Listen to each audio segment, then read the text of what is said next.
Hello everyone. तो ये आम 1 केजी छेना 100 ग्राम सुजी आउ 100 ग्राम चीनी को भल भाव मिक्स कर पूरा चकड़ी ना। ये छेना आउ सुजी को पूरा भल भाव चकड़ी दि जाइए। तो ताकू एबे राउंड रन माने गुला करनबा रसगोला प्रस्तुति करवा। चकड़ा तो सजे तो एमती गोल करा दियो।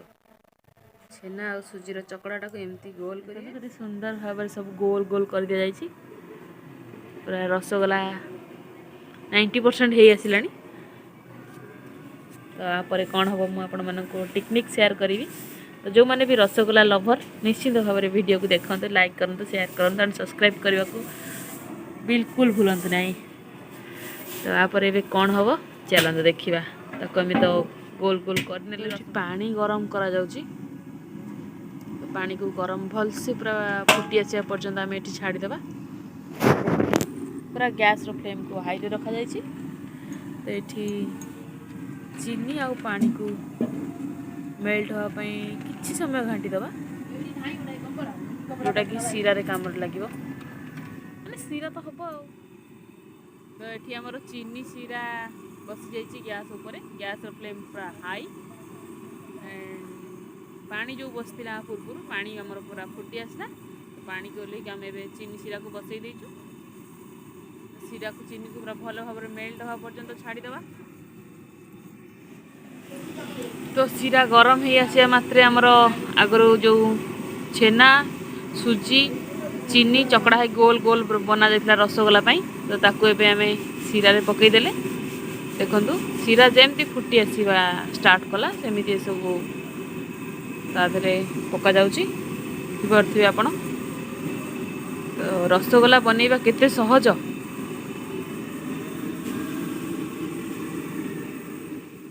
तो देखो ये सब गुड़ाक आम ए कड़े रे पकई नीचे। तो ताको ए फुटापी छाड़ीदे। फुटिया मात्रे आमर रसगोला पूरा तैयार।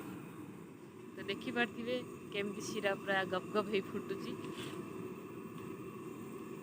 तो से सीरा जमीती फुटब आ मिठाटा से भाई टाइप रहा। तो से क्रिस्पी हम नरम रहा। रसगोला तो जन्मरू नरम। तो छेना ही खाली छेना फुटुची। तो आमर एमती फुटवा ही दरकार थिला।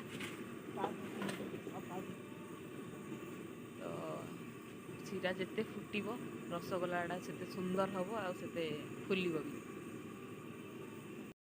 तो आपको पूरा आम 15 मिनिट फुटियापी छाड़ी देते। तो ये आसला। ये आम किसी गरम पानी नहीं जाइए। तो पानी रे आम ए कड़े बाहर कर मीठा को धीरे धीरे पकेबा कहीं मीठा फाटीज जेहेतु पूरा नरम अच्छी रसगोला केवल छेनार ही होता है। से केयरफुली कड़े काढ़ी गोटे खोला जगार एमती रखा। तो से किसी आम गरम पानी ऐड करवा। गरम पानी रे ही गरम पानी आउ सीरा दुईटार मिक्स रे ही रसगोला को छाड़वा। तो जहाद्वारा कि मिठाटा बहुत ही क्रिस्पी हम स्वादिष्ट भी बनब बेसी मीठा लगनी से गरम पानी दि जाए।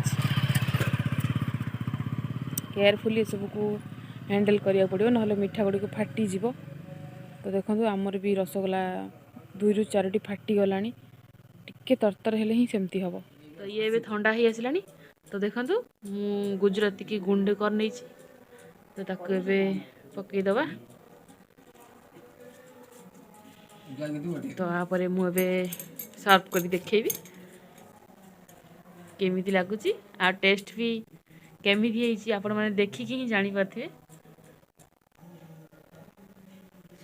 सुंदर सुंदर मुझे टेस्ट करने नहीं आसी आमर प्रिय रसगोला आम ओडिया समस्त प्रिय रसगोला।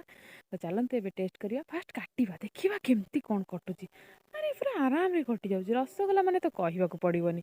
तो नियंतु टेस्ट करंतु टिके। तो मुझे टेस्ट कर नौची। ता पूर्व कही रखुची जदि मो चैनल को सब्सक्राइब करना तो प्लीज सब्सक्राइब करंतु और लाइक शेयर कमेंट करने को जमा भी भूलंतुनी। जहाँफल कि मोर एमती नुआ नुआ रेसिपी आप आगू देखिपारे। जदि भी सब्सक्राइब न करेंगे तो ये जिनटा मिस कर। तो मिठाटा बहुत बढ़िया टेस्ट होती खाई मुझे कहूँ तो आपण निश्चय घरे ट्राए करूँ खातु समस्त को खुआतु देखिए समस्त को पसंद आसो प्रशंसा आपन को पूरा पोती पकेबे तो आज एतिकी tata bye bye all of you तो